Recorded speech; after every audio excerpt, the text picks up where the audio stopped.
Hello hello, bonjour bonjour, chào mừng các bạn đã quay trở lại với YouTube channel.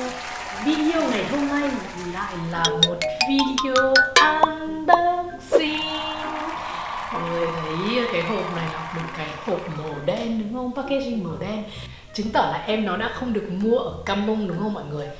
Thì đúng rồi, đây là một cái có thể nói là chiến lợi phẩm của mình thấy là đến thời điểm khi mà các bạn cái video này lên sóng thì không biết là đã có ai tìm được cái túi như này số 2 chưa, chứ còn mình tin rằng là cái thời điểm mà mình mua cái em túi này là có rất nhiều người không biết là nó từng xuất hiện cái em túi này luôn mọi người ạ.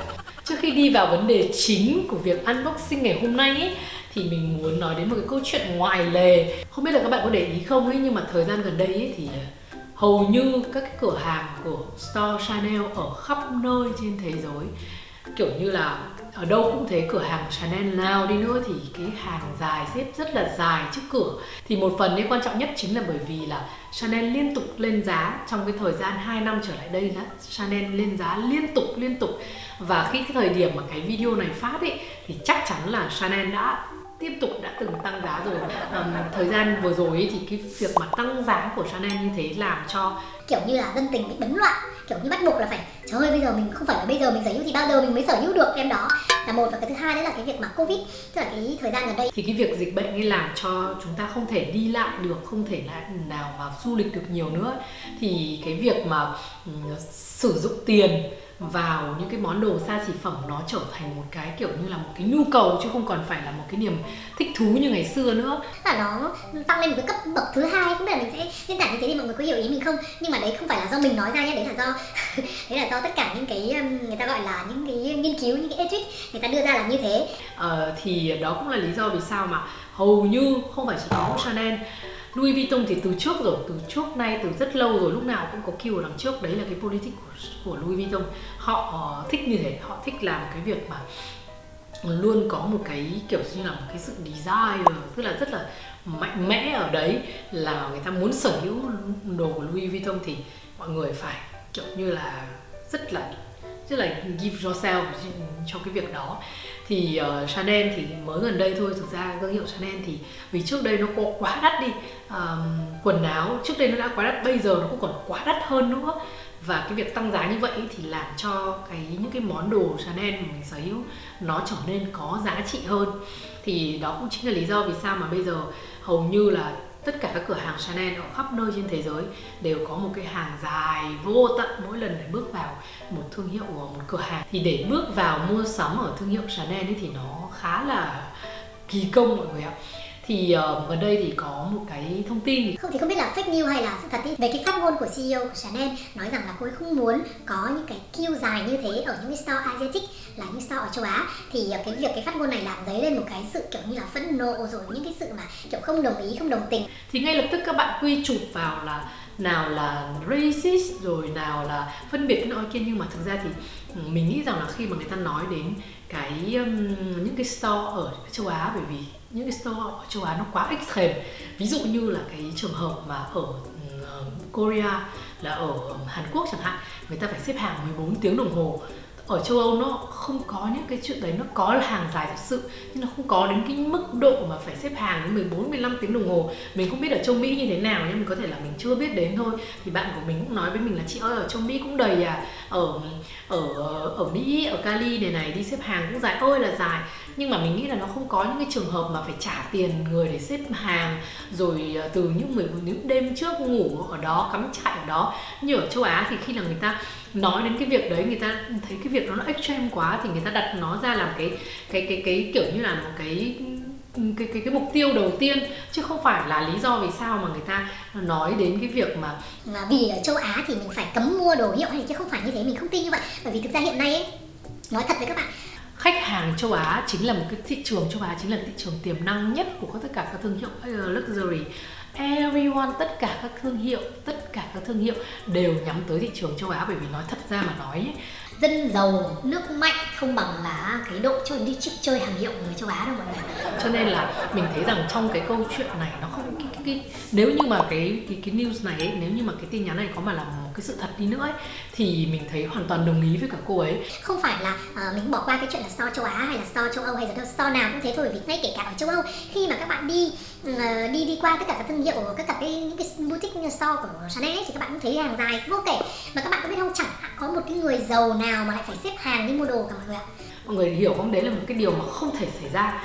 Thực sự mà nói, khi mà Chanel người ta đấy là một cái lý do mình sẽ nói luôn, đấy là Hermes tại sao bây giờ người ta còn không thèm tiếp nữa, mà người ta bắt phải lấy hẹn thì mới được vào mua túi ở Hermes ngay từ đêm mà người ta làm bắt đầu từ khoảng 3 năm trở lại đây rồi. Bởi vì sao? Vì người ta không muốn có những cái hàng dài, xếp hàng dài như vậy. Nhưng mà rất tiếc là trên store Hermes thì thường lúc nào vẫn có hàng dài buổi sáng sớm. Nhưng mà người ta đến một cái giờ nào đó thôi là người ta sẽ dừng lại bảo đấy thôi, tôi chỉ nhận từng này người thôi, không nhận hơn được nữa, thì người ta chỉ xếp hàng đến maximum là khoảng tầm 50 người trước cửa thôi, chứ không bao giờ nhiều hơn được như thế. Còn cái thương hiệu của Chanel ấy thì bây giờ người ta cũng là họ mới đối đầu với cái việc đấy, vì trước đây thương hiệu Chanel người ta rất là selective, khách hàng của Chanel cũng rất là selective, cho nên là không có quá nhiều người xếp hàng đổ dài ra như thế. Thì bây giờ nó lại trở thành một cái điều mà nó quá thường nhật ở bất kỳ các store nào, và nhìn nó rất là bệ rạc mọi người ạ. Thì đấy là lý do vì sao ấy mà cái hình ảnh của thương hiệu Chanel nó bị đi xuống rất nhiều. Và mình tin chắc rằng là sắp tới đây sẽ có cái trò là muốn vào Chanel phải lấy hẹn. Mình nghĩ là chắc chắn sẽ có cái điều đó xảy ra, nhất là trong những cái ngày mà sale này, những cái ngày mà new collection diễn ra là trời ơi, mọi người không biết thôi, kinh khủng lắm, xếp hàng dài kinh khủng luôn. Thế tiện thể mình cũng nhắn nhủ luôn, nếu như mà các bạn có order được những cái món, bạn ngồi ở nhà mà order được những cái món đồ hiệu sang xịn mịn của Chanel hay là Louis Vuitton hay bất kỳ cái thương hiệu nào, thì các bạn cũng nên trân trọng những người mà đã order hàng cho các bạn nhé các bạn nhé. Bởi vì họ không đã đơn giản chỉ có mỗi cái việc dễ òm đến nếu mà mua xong mang về rồi lấy tiền công đâu, không có cái chuyện này đâu mọi người, còn hơn thế nữa nhiều. Còn quay trở lại với chủ đề chính ngày hôm nay, thì video ngày hôm nay sẽ là một cái video đập hộp unboxing một cái em mà có thể nói rằng là khá là đặc biệt. Thì cái em túi này là một bạn khách VIP của bên Luxury Taste Club, thì các bạn có thể vào cái trang Insta bạn đó, thì đấy chính là cái trang fanpage hàng xén của mình, mọi người nhớ vào theo dõi và ủng hộ mọi người nhé. Thì bạn ấy có nhờ mình là chị ơi em rất thích medium, thì bạn khách này muốn mình tìm cho bạn một cái túi medium màu đỏ, da caviar và những cái màu, hoặc là những cái màu túi medium nó đặc biệt. Bởi vì đối với những cái bạn mà newbie hoặc là những cái bạn mà chỉ chơi đồ hiệu để có 1-2 món thôi thì khác, thì mọi người sẽ thích những cái món mà ví dụ như là một cái túi màu đen, một cái túi màu beige rất là classic để có thể phối được nhiều đồ, có thể diện được nhiều phụ kiện. Tuy nhiên là đối với cả dân chơi hàng hiệu lâu năm, hoặc là đối với những cái dân mà kiểu dạng collector một chút ấy, thì có bị bệnh hơi thần kinh về hàng hiệu một chút ấy, thì mọi người sẽ thích tìm những cái túi mà đặc biệt, đặc độc và hầu như là không có ai có được. Thì đó cũng là cái chủ đề của cái câu chuyện túi Chanel. Thì hôm đó mình mới đến store thì mình đi, thực ra là mình biết luôn, mình đã nói với các bạn rồi là em ơi mùa này không có một cái túi màu đỏ nào đâu. Thì như các bạn biết rồi đấy, mỗi một collection ấy thì vẫn chính là những cái mẫu classic, vẫn là những cái mẫu đó thôi. Riêng cái dòng seasonal thì sẽ đưa ra những cái mẫu mới hơn, nhưng mà những cái dòng classic timeless thì vẫn chỉ có cái mẫu mã đấy thôi. Nhưng mà thương hiệu Chanel sẽ đưa ra chúng ta những cái màu sắc mới kết hợp với những cái chất liệu đặc biệt hơn, và cái sự mà composite giữa màu sắc và chất liệu đấy nó sẽ tạo ra cái sự đặc biệt của chiếc túi. Thì chiếc túi này cũng là một chiếc túi cực kỳ hiếm, bởi vì mình đã từng làm một số những cái đập hộp về dòng Chanel rất là nhiều, và nhất là về da caviar. Thì mọi người biết nhiều về cái da caviar đúng không? Hầu như ai mà chơi túi Chanel thì cũng muốn sắm cho mình một cái túi caviar, bởi vì cái da caviar nó rất là bền, nó là, thực ra chính xác nó là da veau Rene, tiếng Pháp thì có nghĩa là da bê, mà da bê lợn sần đấy, thì nó đã được đi qua cái thuộc da, qua xử lý để cho nó trở thành một cái sần mà nó rất đặc biệt, rất là mới. Thì hầu như bạn nào cũng thích có một cái, nói chung là dân chơi Chanel thì sẽ đâm đầu và kiếm túi caviar nhất, và cái giá của túi caviar nó cũng sẽ cao hơn rất nhiều so với cái em lambskin. Nhưng ngày hôm nay thì mình lại có một cái loại da cực kỳ đặc biệt, bởi vì đây là trong cái packaging của túi classic Đây, không biết là mình nhìn có rõ không nha. Quay lại gần hơn cho mọi người. Hy vọng là khi mà ở đây edit thì mọi người thấy rằng ở đây ấy, nó thực chất nó là một cái em túi mà mình không biết gọi nó là màu gì. Ở đây nó có rất là nhiều màu vì đây là màu pha. Về khóa thì đây nó là khóa màu bạc, tức là wear. Thì ở đây dây của mọi người cũng thấy nó cùng màu như thế. Và ở đây mọi người thấy là cũng flap, double flap back. Mọi người thấy màu sắc của nó đỉnh điểm không? Đây là một cái em túi cực kỳ đặc biệt về màu sắc. Thì mọi người thấy rằng nó có 3 tông màu tất cả.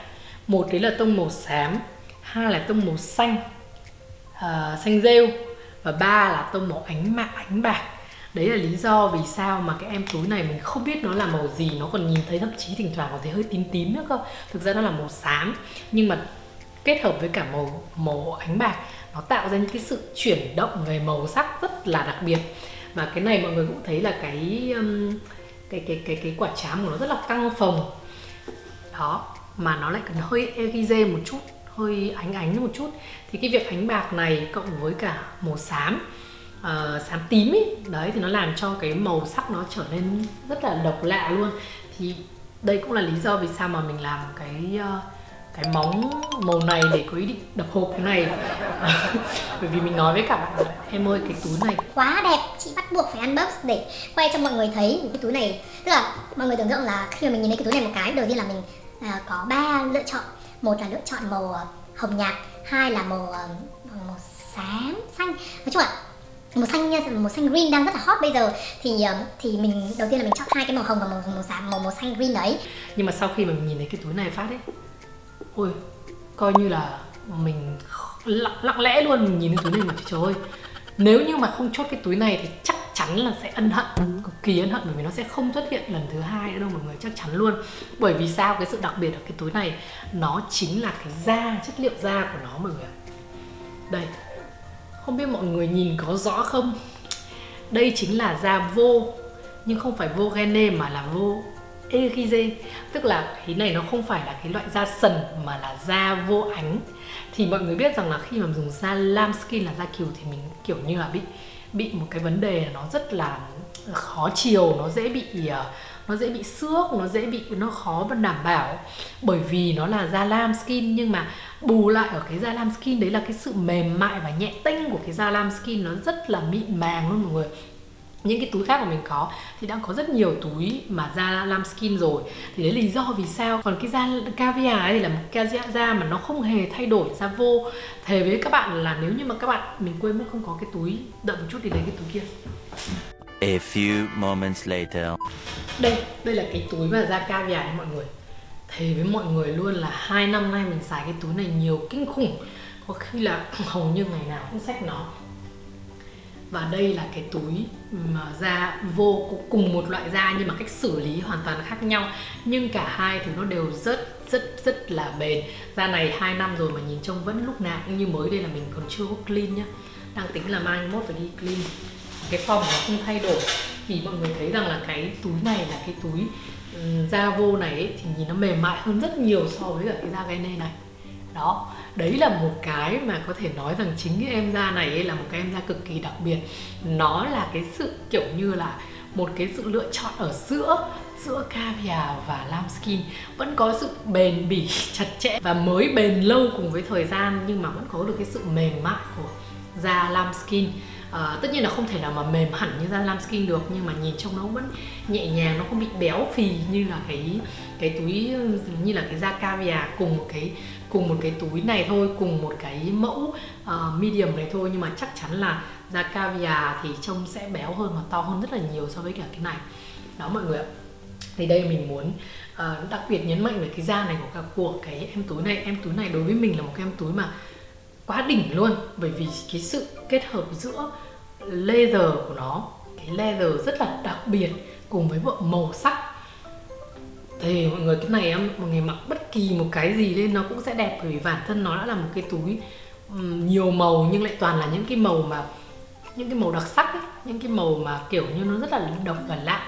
nó không bị là những cái màu chói, không bị là những cái màu nó dễ đánh, kiểu như nó là những cái màu chìm á, nó không phải là những cái màu mà có thể là gây được cái sự mà kiểu như đối chọi với cả color mà khi mà các bạn mặc đồ trên người. Đấy là cái lý do vì sao mà cái em túi này siêu xuất sắc luôn mọi người. Nói chung là đây, quay lại một lần nữa cho mọi người thấy. Đó, quay kỹ luôn nha. Bên trong này cũng vậy, mọi người thấy là làm chi tiết từng chi tiết một. Là ở đây cái màu này nó là màu xanh nhạt, xanh green. Đối với mình đây chính là một em túi siêu đặc biệt thuộc dòng limited của cái mùa năm nay. Vào cái thực ra là khi mà mình thấy cái em túi này mình khá là bất ngờ, bởi vì khi mình tìm thấy thường những cái túi mà em túi đặc biệt và đặc sắc ấy, thì thường là các bạn sẽ tìm thấy ở những cái store lớn như ở Cambon. Nhưng riêng em túi này thì mình đã không tìm thấy ở Cambon mọi người, vì Cambon chắc là còn chưa kịp lên kệ đã không đến tay mình rồi, không nhìn thấy luôn rồi.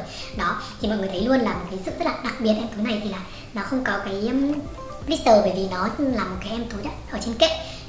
Khá là đặc biệt. Mình cũng chia sẻ với các bạn cái quan điểm của mình về cái thương hiệu Chanel đợt vừa rồi, và trên Instagram thì mình cũng có làm một cái post so sánh giữa Chanel hay là Hermes, bởi vì hiện tại thì giá Chanel hiện tại như em túi này cái giá của nó đắt hơn một cái túi Kelly 28 của thương hiệu Hermes rồi, mua tại store rồi.